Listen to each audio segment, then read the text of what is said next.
Now I am going to discuss calcium channel blocker. So second class की अगर बात करें, एंटी हाइपरटेंसिव में एक क्लास हम पढ़ चुके। सेकंड क्लास है कैल्शियम चैनल ब्लॉकर। सो पहले वर्ड से ही देखते हैं, कैल्शियम का कोई चैनल है उसे ब्लॉक करना। ब्लॉक को मैं आपको बहुत बार बता चुका, मतलब स्टॉप करना, काम को रोकना। Calcium channel blockers work by blocking the entry of calcium into the cell of heart and blood vessel walls leading to vasodilation. अब क्या है, पहले ही ये बताया जा रहा है कि जो कैल्शियम चैनल ब्लॉकर्स है वो क्या है, एंट्री रोक रहे हैं, कैल्शियम की एंट्री रोक दी कि सेल के अंदर कैल्शियम जा ही नहीं पाए। यहाँ पे मैं पहले आपको डायग्राम से बताता हूँ, ये हमारा कैल्शियम है, ये एक्स्ट्रा सेलुलर है सेल के बाहर का एरिया, ये इंट्रासेलुलर है सेल के अंदर। अब क्या है, यहाँ पे हमने क्या करा, पहले ही एक ऐसा ब्लॉकर यूज कर लिया कि कैल्शियम की सेल के अंदर एंट्री हो ही ना पाए। तो यही काम है कैल्शियम चैनल ब्लॉकर का। तो कैल्शियम चैनल ब्लॉकर वर्क कैसे करते हैं, by blocking the entry of calcium into the cell of the heart. तो हार्ट के अंदर हमारे जो सेल्स हैं उसके अंदर कैल्शियम की एंट्री ना हो पाए, and blood vessel walls leading to vasodilation. तो जब कैल्शियम की एंट्री नहीं होती है तो वो वेसोडाइलेशन कॉज करता है। क्या कॉज करता है, वेसोडाइलेशन। अगर कैल्शियम की एंट्री क्या हो जाए, स्टॉप, एंट्री क्या हो जाए, स्टॉप।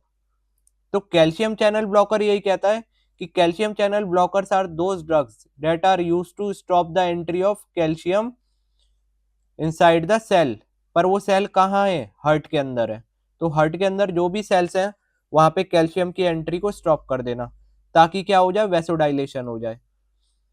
वेसोडाइलेशन क्या है, widening of blood vessel, blood vessel क्या है, थोड़ी सी चौड़ी हो जाए।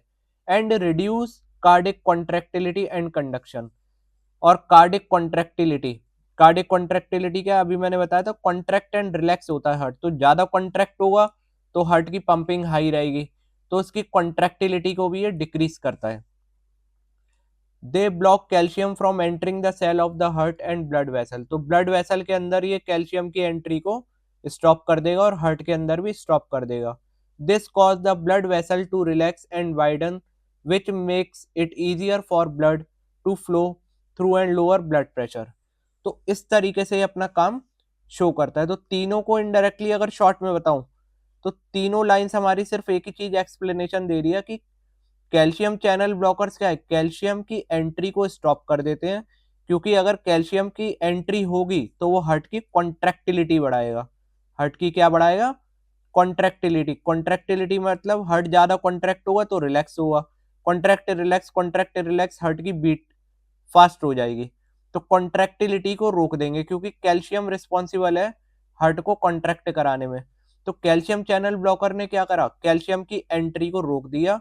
कहाँ पे रोक दिया, सेल्स ऑफ हार्ट, हार्ट के अंदर जो सेल्स है वहां भी रोक दिया, ब्लड वेसल के अंदर जो सेल्स है वहां भी रोक दिया। तो अब क्या है, हार्ट भी हमारा रिलैक्स हो गया, ब्लड वेसल भी हमारी रिलैक्स हो गई। तो अब दोनों में लोड कम पड़ रहा है और हमारा जो ब्लड प्रेशर है वो ऑटोमेटिकली क्या हो गया, लो। सो यहाँ पे सिंपल तरीके से अपना काम ये शो करता है। जैसे यहाँ पे डायग्राम से देखे तो ये क्या है, कैल्शियम चैनल ब्लॉकर। यहाँ पे एक रेड कलर की ड्रग लगाई थी, लगा के दिखाया गया हाईलाइट करके। तो यहाँ पे जब ड्रग लग गई तो कैल्शियम जो येलो कलर से हाईलाइट है, अब कैल्शियम की एंट्री नहीं हो रही है। तो जब कैल्शियम की एंट्री नहीं हुई तो क्या हुआ, डिक्रीज मस्कुलर कॉन्ट्रेक्शन। अब कॉन्ट्रेक्शन भी कम हो गया हार्ट के अंदर। यहाँ पे क्या हो गया, रिड्यूस कार्डिक कॉन्ट्रेक्शन। अब हार्ट बार बार कॉन्ट्रैक्ट नहीं होगा, जब कॉन्ट्रैक्ट नहीं होगा तो कार्डिक आउटपुट जो उसका हाई था, क्योंकि अगर बार बार कॉन्ट्रैक्ट होता तो कार्डिक आउटपुट भी हाई रहता। जब कार्डिक का कॉन्ट्रैक्शन रिड्यूस हो गया तो कार्डिक का आउटपुट भी रिड्यूस हो गया और बीपी भी ऑटोमेटिकली रिड्यूस हो गया। इसी तरीके से ब्लड वेसल में भी क्या करा इसने, कॉन्ट्रैक्शन रोका।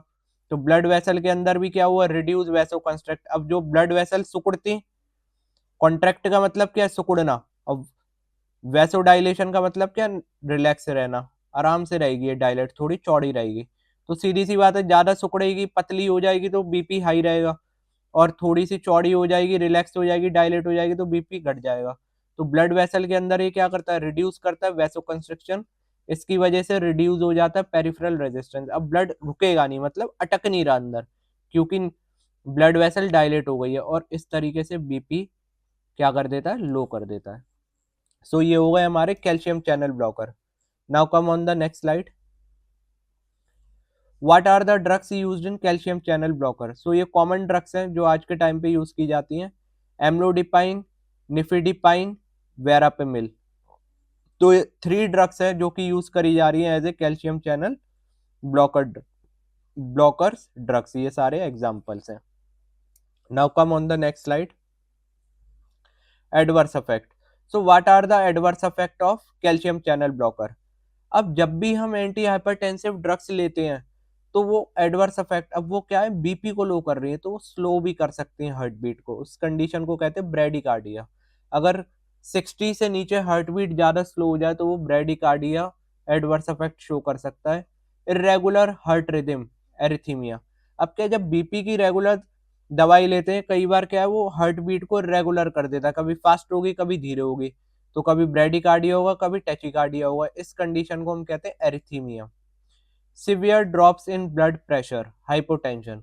कई बार क्या है बहुत ज्यादा बीपी का घट जाना, उस कंडीशन को कहते हैं हाइपोटेंशन। फेंटिंग या सिनकोप, मतलब बेहोश हो जाना एकदम। Now come on the next slide. ACE inhibitor. So the full form of ACE, angiotensin converting enzyme. Angiotensin converting enzyme. सो अगर थर्ड क्लास की बात करें, ये अपना काम कैसे शो करती है, किस तरीके से हमारे ब्लड प्रेशर को ये लो करती है?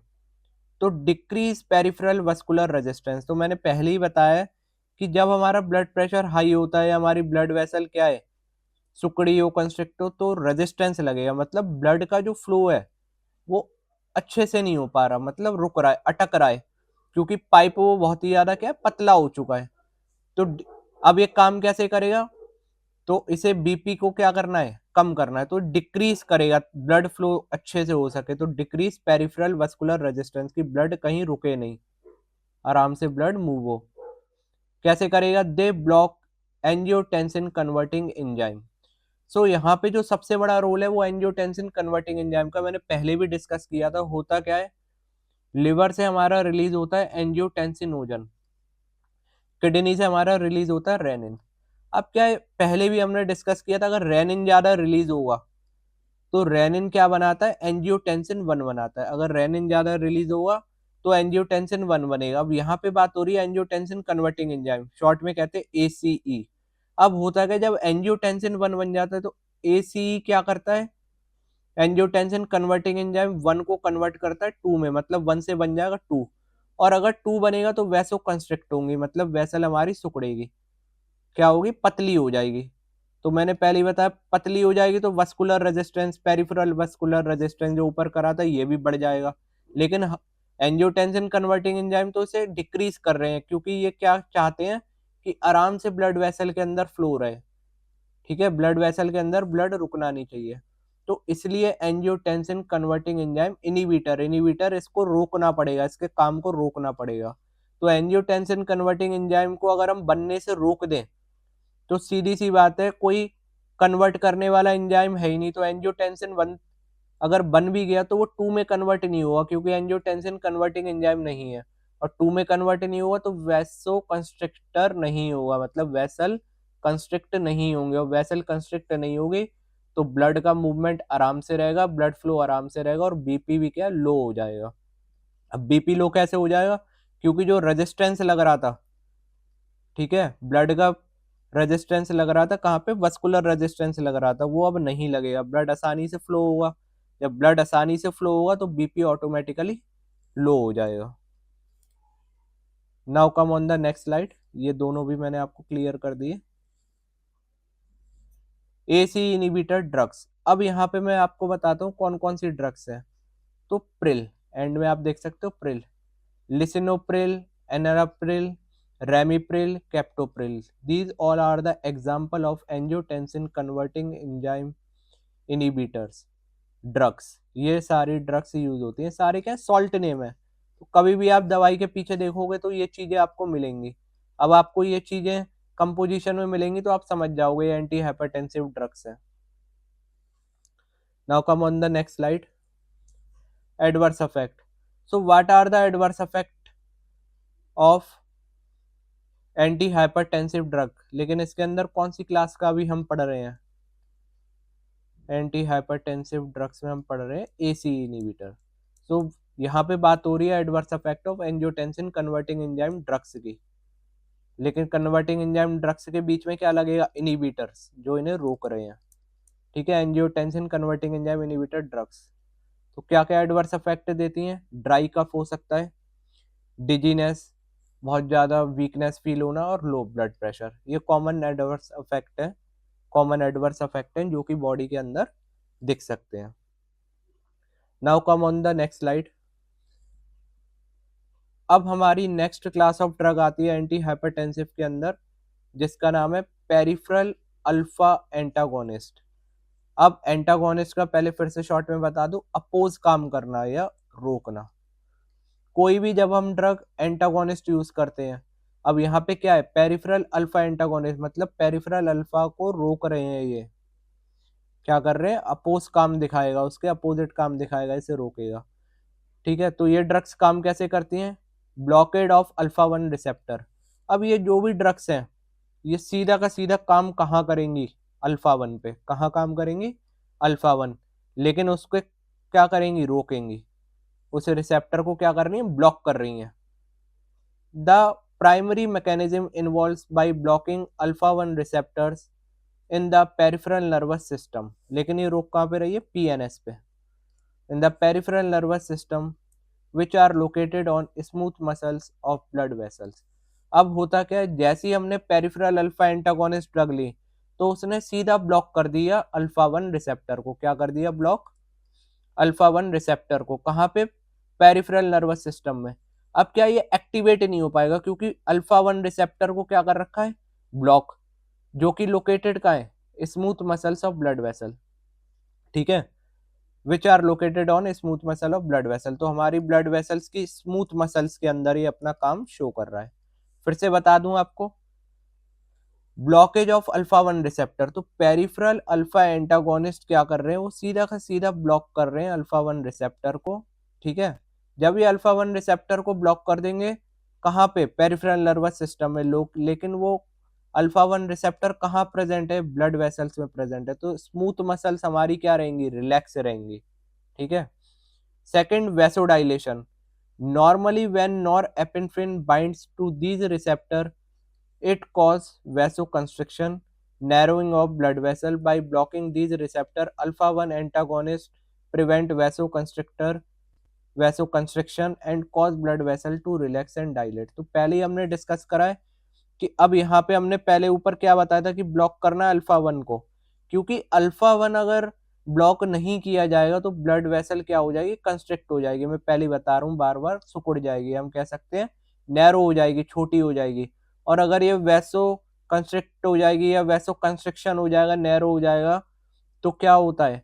ये बीपी को हाई कर देगी भाई, प्रेशर हाई लगेगा। पाइप छोटा हो जाएगा तो प्रेशर हाई लगेगा। जैसे आपने नॉर्मल घर पे आप अपनी कार वॉश कर रहे हो, पाइप से आप धो रहे हो, ठीक है, जब जब आप आगे अंगूठा लगा देते हो, तो कई बार प्रेशर इतना हाई हो जाता है कि जहां से पानी आ रहा होता है नल से, वहां से आपका पाइप निकल जाता है, तो प्रेशर हाई हो जाएगा। तो इसलिए जब जब वेसल कंस्ट्रिक्ट होंगी, प्रेशर आपका हाई हो जाएगा। तो इसे रिलैक्स करने का काम है। तो हम अल्फा 1 रिसेप्टर को अगर ब्लॉक कर देंगे, तो ये वैसों को कंस्ट्रिक्ट नहीं कराएगी और ब्लड वेसल्स यहाँ पे क्या रहेंगी? रिलैक्स रहेंगी। और रिलैक्स रहेंगी मतलब डायलेट रहेंगी, अब सिकुड़ नहीं रही, अब आराम से वाइड है, चौड़ी है, तो ब्लड फ्लो आसानी से हो पा रहा है। ठीक है, बीपी हाई नहीं हो रहा। अब यहाँ पे ये सेम लाइन आ गई जो मैंने अभी आपको ऊपर डिस्कस करी थी, यहाँ से आप और क्लियर समझोगे। रिलैक्सेशन ऑफ स्मूथ मसल, तो अल्फा 1 एंटागोनिस्ट, यही अभी मैं ऊपर डिस्कस कर रहा था। तो alpha 1 antagonist also relax the smooth muscles in the prostate and bladder neck. अब यहाँ पे प्रोस्टेट और ब्लैडर की बता रहा है, लेकिन जो ऊपर मैंने डिस्कस किया था, वो स्मूथ मसल्स ब्लड वेसल के अंदर भी रिलैक्स कर देता है। तो ब्लड वेसल्स के अंदर स्मूथ मसल रिलैक्स है, तो वो कंस्ट्रिक्ट नहीं होंगे, आराम से डायलेट रहेंगे। अब यहाँ बात हो रही है कि ये स्मूथ मसल्स को जब हम अल्फा 1 को एंटागोनिस्ट लेते हैं, जो अल्फा 1 के काम को रोकती हैं या अल्फा 1 के काम को ब्लॉक करती हैं, तो हमारी आराम से स्मूथ मसल्स जो प्रोस्टेट में है और ब्लैडर में, वो भी रिलैक्स रहती हैं। ठीक है, तो जब वो रिलैक्स रहेंगी तो which help to elevate the urinary symptom associated with BHP, sorry BPH। तो क्या है, ब्लड प्रेशर हाई, जो हाई कंडीशन में ब्लड प्रेशर है, अब हमारा जब ब्लैडर रिलैक्स रहेगा और प्रोस्टेट रिलैक्स रहेंगे तो उस कंडीशन में स्मूथ मसल जब हमारी सारी की सारी रिलैक्स होंगी तो भी हमें ब्लड प्रेशर लो हो जाएगा। क्योंकि अगर कहीं ना कहीं ब्लैडर बार बार कॉन्ट्रैक्ट हुआ, ठीक है, ब्लैडर हमारा क्या है, वहां पे स्मूथ मसल्स अगर कॉन्ट्रैक्ट होंगी तो ब्लैडर का काम क्या है, यूरिनरी ब्लैडर का काम है यूरिन को पास कराना, तो बार बार ब्लैडर अगर दिक्कत देगा तो ऑटोमेटिकली ब्लैडर भी अपना सही से काम नहीं कर पाएगा। ठीक है, तो हमें क्या करना है कि हर चीज को रिलैक्स रखना है ताकि आसानी से टॉयलेट वॉलेट आए और बीपी लो हो। क्योंकि कहीं ना कहीं हमने पहले भी डिस्कस करा है डायरोसिस, डायरोसिस भी एक ऐसी कंडीशन है जहाँ पे यूरिन का फ्लो बढ़ा के हम बीपी को क्या कर सकते हैं, लो।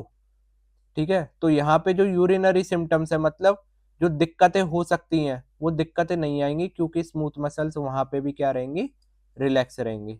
तो इन शॉर्ट में मैं नीचे डायग्राम से बता दे रहा हूँ आपको। तो अल्फा 1 एड्रिनर्जिक ब्लॉकर ने क्या करा, oppose affect of sympathetic nervous system. इसने शॉर्ट में यहाँ पहले ही बता दिया गया कि सिंपैथेटिक नर्वस सिस्टम को यहाँ अफेक्ट को रोक दिया गया। क्योंकि सिंपैथेटिक नर्वस सिस्टम क्या करता, अगर वो एक्टिवेट हो जाता तो वैसो कंस्ट्रिक्ट करता। ठीक है, वैसो कंस्ट्रिक्ट करता और क्या करता, स्मूथ मसल्स को क्या करता, कॉन्ट्रैक्ट कराता, बार बार रिलैक्स नहीं रहने देता। और अगर ये दोनों ही गड़बड़ी करती, ये दोनों रिलैक्स नहीं रहती, तो यहाँ पे बीपी हाई रहता। लेकिन हुआ क्या, अल्फा 1 एंटागोनिस्ट ली हमने तो स्मूथ मसल्स क्या हो गई, आराम से डिक्रीज हो गया स्मूथ मसल कॉन्ट्रैक्शन। अब स्मूथ मसल का कॉन्ट्रैक्शन नहीं हो रहा, रिलैक्स है वो, और वैसो कंस्ट्रिक्ट नहीं हो रही, वेसल्स भी हमारी रिलैक्स है, डायलेट है। तो इससे हम बीपी को क्या कर देते हैं, लो कर देते हैं। ठीक है, हाइपरटेंशन की कंडीशन में ये हमें ट्रीट करने में मदद करते हैं। ये हमारी कुछ ड्रग्स के एग्जांपल है, हम नेक्स्ट स्लाइड में पढ़ेंगे। Prazosin, terazosin, doxazosin. So now come on the next slide. So ये हमारे ड्रग्स हैं, पेरिफेरल अल्फा एंटागोनिस्ट ड्रग्स। कौन कौन से एग्जांपल्स हैं ड्रग्स जो यूज होते हैं, salt name, prazosin, terazosin, doxazosin, tamsulosin और silodosin. So now come on the next slide. So now we are going to discuss vasodilators. अब नेक्स्ट क्लास की बात करें, वैसोडाइलेटर्स। नाम से ही समझ आ रहा है, अगर इसे दो वर्ड में तोड़ दे, वैसो का मतलब यहाँ पे सिंपल है वेसल, डायलेटर का मतलब है डायलेट करना किसी चीज को, या हम कहते हैं वाइड करना, चौड़ी करना, वाइडन। तो यहाँ पे पहले मैं आपको डायग्राम से बता दे रहा हूँ, ये वैसो कंस्ट्रिक्ट है। बार बार हम पीछे डिस्कस कर रहे हैं, वैसो कंस्ट्रिक्ट मतलब सुकड़ी हुई है, पाइप का साइज क्या है, छोटा है ब्लड वेसल का। वैसो डायलेट साइज इसका क्या है, चौड़ा। अब आराम से इसे वाइड कर दिया गया है, ठीक है, अब चौड़ी है, आराम से ब्लड का मूवमेंट अच्छे से हुआ। इसमें वैसो कंस्ट्रिक्ट की कंडीशन में बीपी हाई रहेगा क्योंकि पाइप छोटा है। सीधी सी बात है कि जब हमारा ब्लड निकलेगा, हार्ट से पंपिंग होगी और ब्लड वहां से रिलीज होगा, तो पाइप अगर छोटा है तो सीधी सी बात है प्रेशर अंदर का हाई हो गया। जब पाइप हमारा बड़ा है तो ब्लड प्रेशर हमारा लो हो जाएगा ऑटोमेटिकली। ठीक है, ए vasodilator is a substance that dilates or widens blood vessel allowing for improved blood flow। तो मैंने अभी आपको पहले ही बताया था, मान लीजिए ये हमारा क्या वैसो कंस्ट्रिक्ट है, छोटी है, अब ये हमारी वेसल चौड़ी है, तो ब्लड का मूवमेंट किस में ज्यादा अच्छे से होगा, ब्लड का मूवमेंट हमारा डायलेट वाले में ज्यादा अच्छे से होगा, डायलेटर्स। ठीक है, आराम से हमारा आसानी से डायलेट हो जाएगा, जो कि हमारा कंस्ट्रक्टर में नहीं होगा क्योंकि छोटा पाइप है, आसानी से ब्लड मूव नहीं होगा तो प्रेशर हाई रहेगा अंदर से। ठीक है, अब चौड़ा पाइप है तो कार्डिक आउटपुट जो निकल रहा है आराम से, वो सेम था दोनों में कार्डिक आउटपुट, अब इसमें प्रेशर लो हो गया, ज्यादा नहीं लग रहा क्योंकि पाइप चौड़ा है।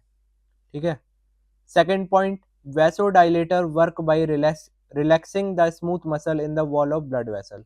अब ये क्या है, ब्लड वेसल की वॉल को हमारे रिलैक्स कर देती है, वॉल को क्या कर देती है, रिलैक्स। जब ब्लड वेसल की वॉल आराम से रिलैक्स है तो वो कंस्ट्रिक्ट नहीं होंगी, वो सिकुड़ेंगी नहीं, वो आराम से रिलैक्स कंडीशन में रहेगी। किस कंडीशन में रहेंगी, डायलेट की कंडीशन में।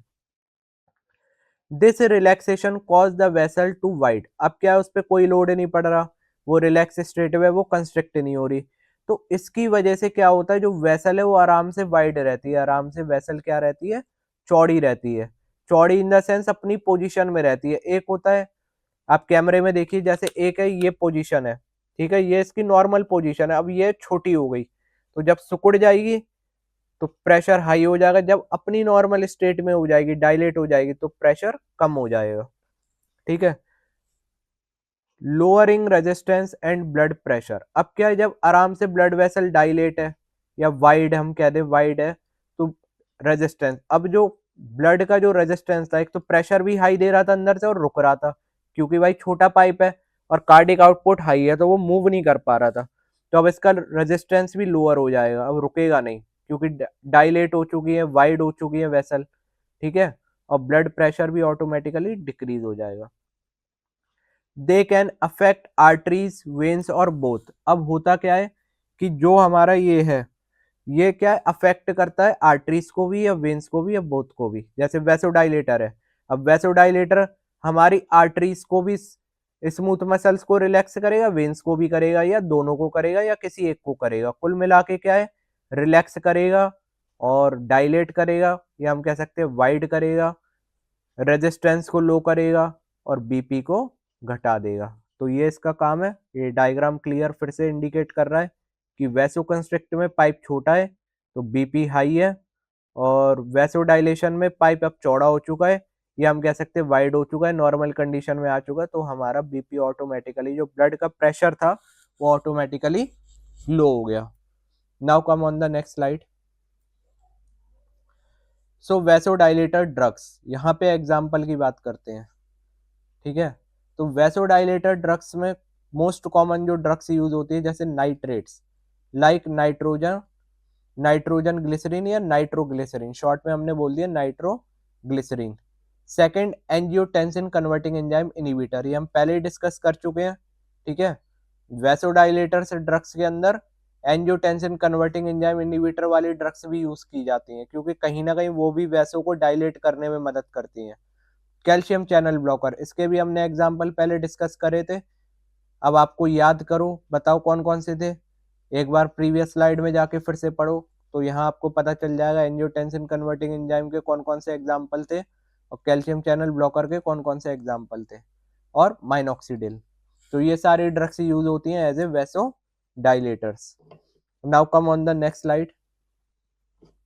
Adverse effect. So what are the adverse effect of, किसकी बात हो रही थी यहाँ पे इतनी देर से, बताइए, यहाँ पे बात हो रही थी किसकी, नहीं पता क्योंकि ध्यान नहीं दिया। तो एडवर्स इफेक्ट यहाँ पे कौन कौन से हैं, हेडेक है, डिजीनेस है, और आपका है रैपिड हार्ट बीट। तो ये सारे क्या है, एडवर्स इफेक्ट है, जो कहीं ना कहीं ड्रग यूज करने पे अनवांटेड कह सकते हैं, जो हमने सोचा नहीं था वो अफेक्ट बॉडी में ये दे दे।